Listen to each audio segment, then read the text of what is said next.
Assalamualaikum warahmatullahi wabarakatuh. Hari ini kita akan belajar mengenai farmakokinetik. Apa sih tujuan dari pembelajaran ini? Yang pertama yaitu dapat memahami dan menjelaskan definisi dari farmakokinetik. Kemudian dapat memahami dan menjelaskan ruang lingkup dari farmakokinetik. Farmakokinetik itu akan mempelajari terkait absorpsi, distribusi, metabolisme, dan ekskresi.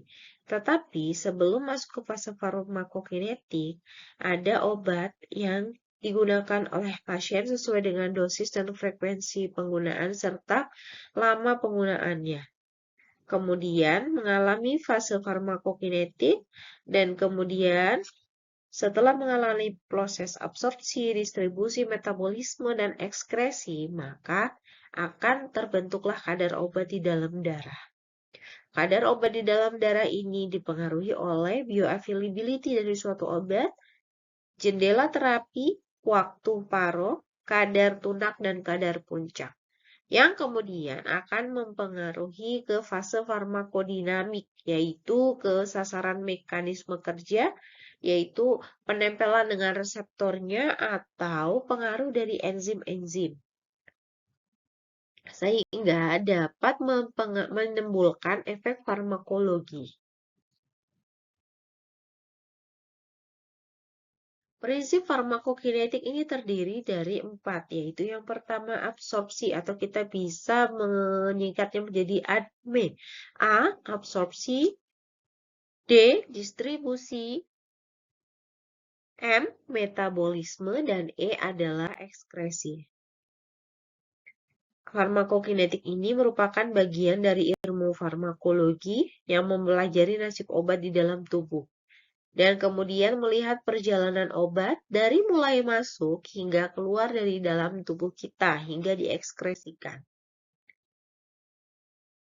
Mengapa ada ilmu farmakokinetik? Karena kita bisa memilih rute pemberian obat, kemudian kita bisa menilai resiko percobaan kerja obat dan mengobservasi respon dari pasien. Kemudian kita juga bisa membandingkan kualitas obat. Jadi, obat yang kita konsumsi akan mengalami fase absorpsi, penyerapan, fase distribusi, fase metabolisme, serta fase ekskresi. Gimana sih tubuh kita ini bisa memproses obat yang kita makan, atau kita gunakan, atau kita minum? Nah, yang pertama yaitu absorpsi. Jadi, obat yang kita konsumsi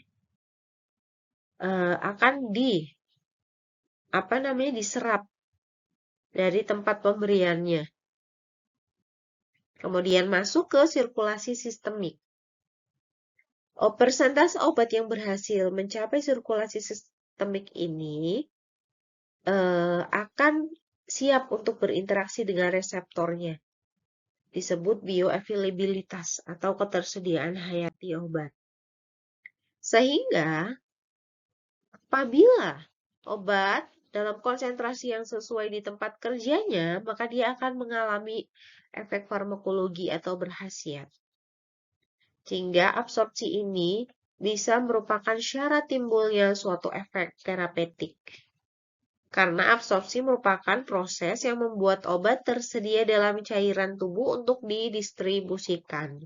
Setelah obat diabsorpsi, maka akan didistribusikan ke seluruh tubuh kita.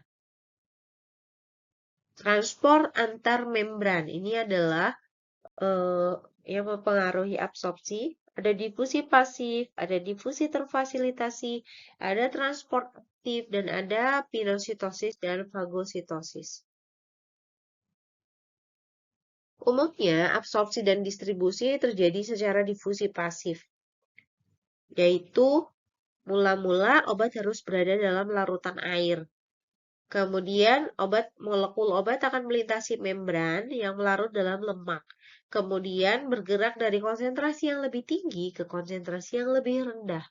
Setelah steady state atau stabil, maka kadar obat dalam bentuk non-ion di kedua sisi membran akan sama.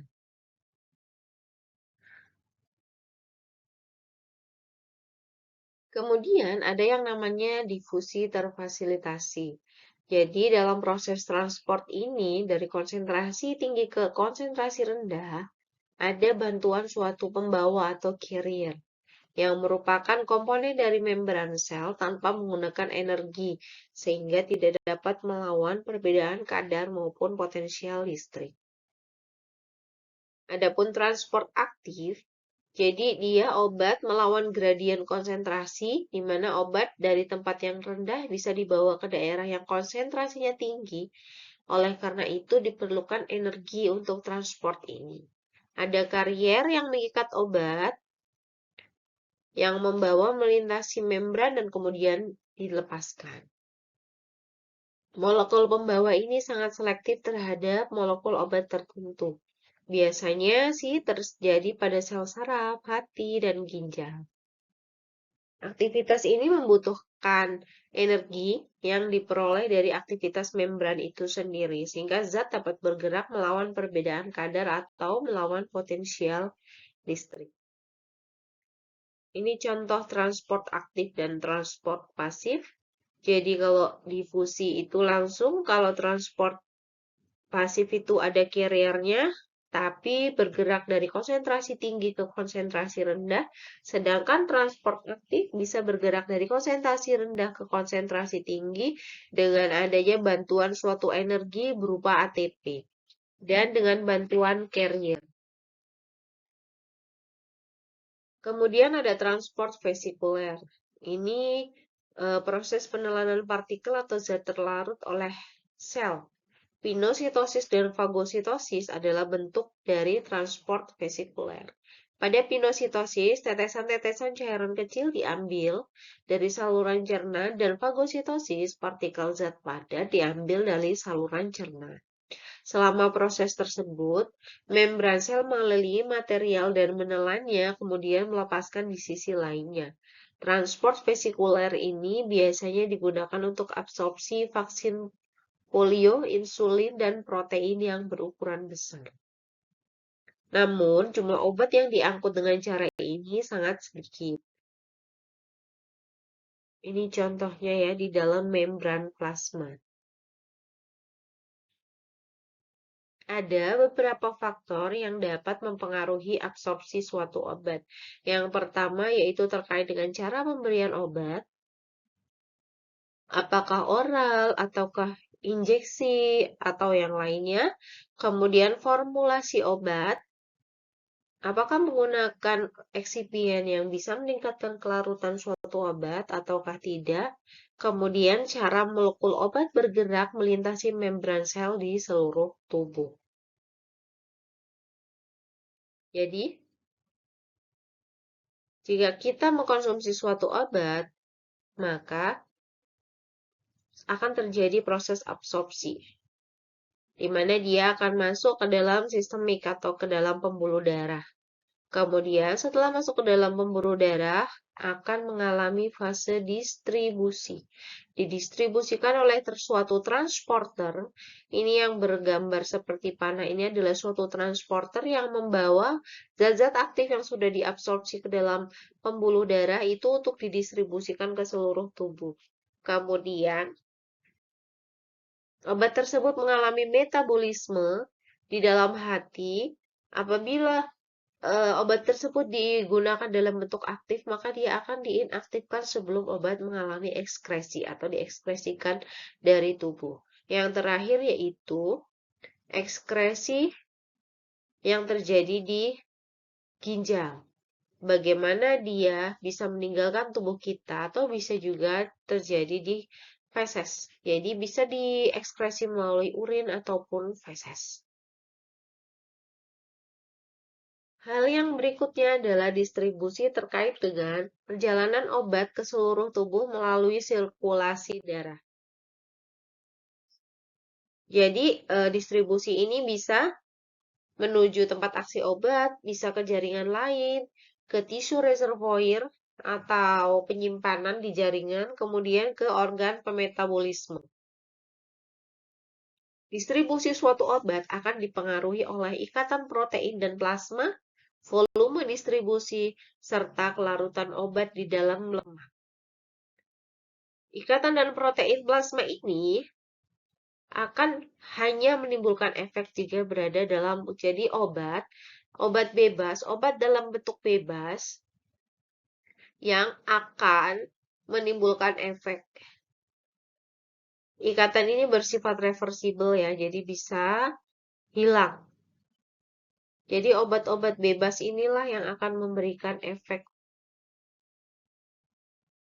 Sedangkan obat yang terikat dengan protein plasma seperti di sini, dia tidak akan menimbulkan efek.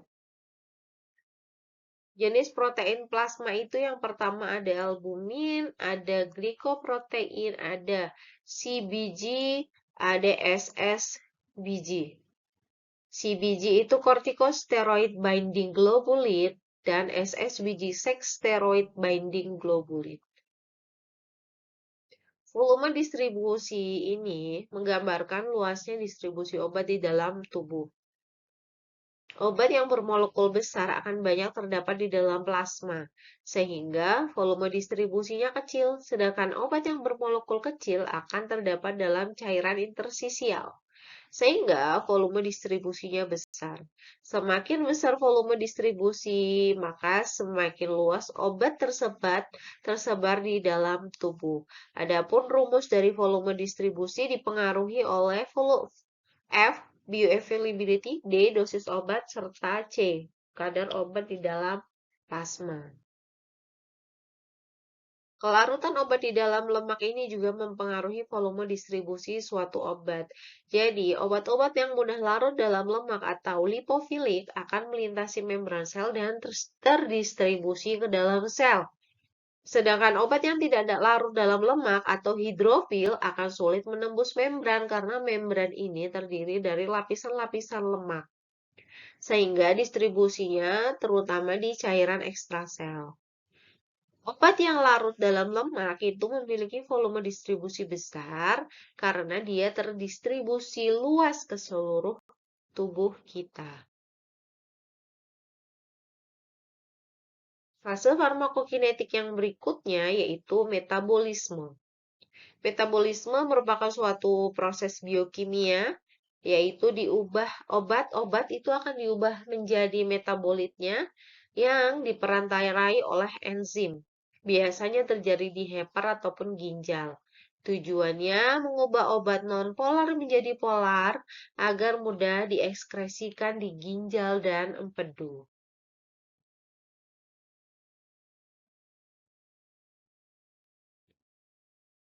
Jadi obat diabsorpsi, kemudian ada yang langsung di metabolisme di hati,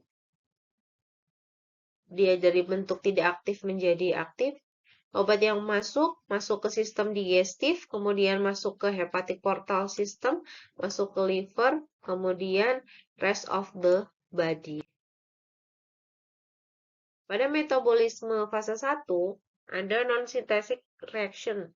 Ada oksidasi, reduksi, hidrolisis. Menjadi lebih polar. Obat akan menjadi lebih polar, lebih aktif, atau menjadi inaktif. Biasanya enzimnya sitokrom P450. Kemudian fase 2 ini ada reaksi sintesis, ada konjugasi dengan substrat endogen, menjadi sangat polar untuk diekspresi dan menjadi inaktif.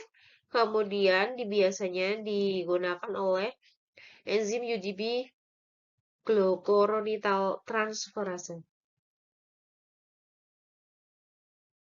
Berikut adalah misalnya ada obat yang mengalami metabolisme fase 1 menjadi obat yang aktif. Kemudian dia setelah mengalami, jadi obat diabsorpsi, setelah diabsorpsi dia masuk ke dalam hati untuk berubah menjadi bentuk aktifnya. Kemudian dia didistribusikan ke seluruh tubuh memiliki efek dan lain sebagainya. Kemudian dimasukkan lagi ke dalam liver mengalami fase 2 menjadi obat inaktif, baru setelah itu dikeluarkan. Jadi obat-obat yang lipofilik setelah diabsorpsi, dia akan mengalami fase 1, ada beberapa macam sesuai dengan gambar berikut ini. Kemudian ada metabolismenya itu dari mulai fase 1 ataupun hanya fase 1 saja, langsung dieliminasi, atau ada yang mengalami ke fase 2. Dalam proses eliminasi atau ekskresi, maka obat berada dalam bentuk hidrofilik, atau dia larut dalam air. Ekskresi. Ekskresi obat merupakan pengeluaran obat dari dalam tubuh kita. Organ utama yaitu ada di ginjal dan empedu. Bisa diekskresikan dalam bentuk utuh atau metabolitnya. Jadi, ada 3 peristiwa penting dari ekskresi. Yang pertama yaitu di bagian glomerulus terjadi suatu filtrasi. Di tubulus proksimal terjadi suatu sekresi, dan di tubulus proksimal dan distal ada reabsorpsi. Filtrasi di glomerulus ini akan menghasilkan ultrafiltrat plasma selain protein. Kemudian obat bebas akan keluar bersama ultrafiltrat yang terikat protein dan sedangkan yang terikat protein akan kembali masuk ke dalam darah karena protein tidak bisa menembus glomerulus. Apabila ada protein yang menembus glomerulus, berarti kemungkinan ginjal kita memiliki masalah. Kemudian ada sekresi di tubulus proksimal. Obat-obat yang dalam bentuk asam ataupun basa akan dikeluarkan menjadi urin. Kemudian direabsorpsi di tubulus distal. Jadi, reabsorpsi ini akan direabsorpsi dalam bentuk non-ion tergantung dari pH dari urin. Apabila urin kita basah, maka asam lemah banyak terion dan reabsorpsinya menjadi berkurang, serta sekresi meningkat. Begitu juga sebaliknya. Ini adalah proses yang terjadi dalam nefron yang ada di ginjal. Jadi ini adalah glomerulus, ini adalah tubulus proksimal, ini adalah lengkung Henle, ini adalah tubulus distal, dan ini adalah tubulus pengumpul.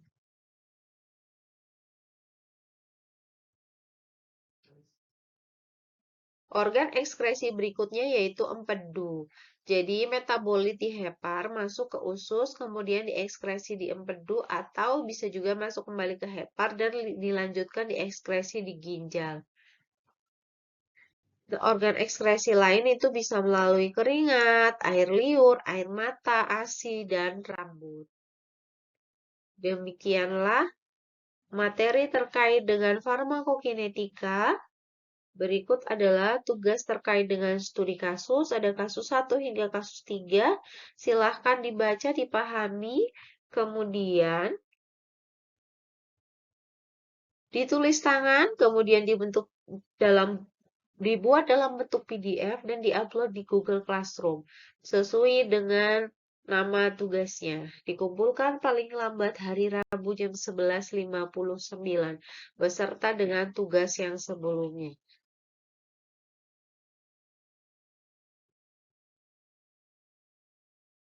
Berikut adalah catatan dari tugas ini. Atas perhatiannya saya ucapkan terima kasih banyak. Wassalamualaikum warahmatullahi wabarakatuh.